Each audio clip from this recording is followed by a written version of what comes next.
Hi, it's me again, Reno Nadiandi, and Canva just released a brand new animation tool and it can create effects like this in just a few clicks. In this video, I will show you how to make a cinematic flight map animation completely inside Canva. No complicated software needed. Open Canva and go to social media. Type here YouTube thumbnail or just choose it here.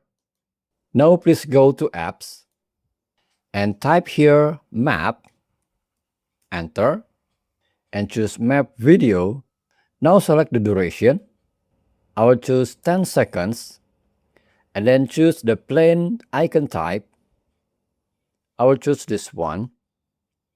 In country 1, choose a country. For example, I will choose United Kingdom.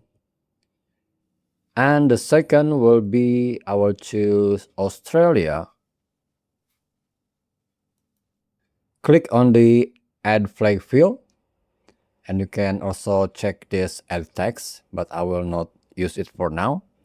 Now click create video. Now click add to design. Now your flight map animation is ready. I will set it as background and let's play it.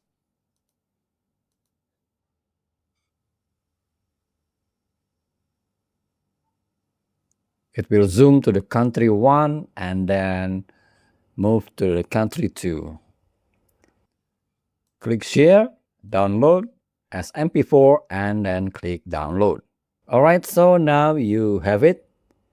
Please hit the like button if you like this tutorial. See you next video and have fun with Canva.